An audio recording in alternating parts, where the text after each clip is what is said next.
we'll cover during this session is dimensions, creating sketches, selecting planes, using the rectangle tool, using the sketch dimension tool, and finally finishing our sketch and then saving it. What we want to start off with is going up to Create, right here, and clicking Create Sketch. You'll automatically see these planes pop up. I recommend using the Z plane. That's this bottom one.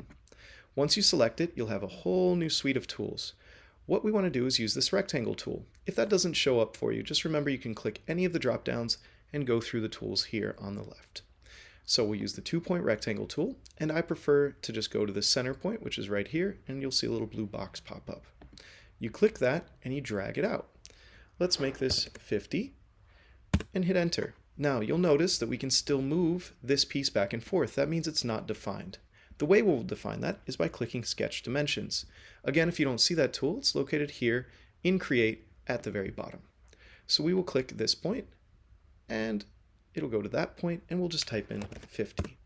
Once we're done, we'll hit Finish Sketch and we'll go up to this Extrude tool. If you hover over any of these, it will give you a demonstration of what it does, so I do implore you to please briefly do that and read the description. We're going to click this, and please remember it's going by distance. That's located here. We have two types of materials for you. One is 3 millimeters and one is 6 millimeters. So this is where you would maybe type in 6 millimeters and just hit enter or OK. Once you're done with that, go up to File and Save and name it whatever you want. And then click the blue button that says Save. You're all done.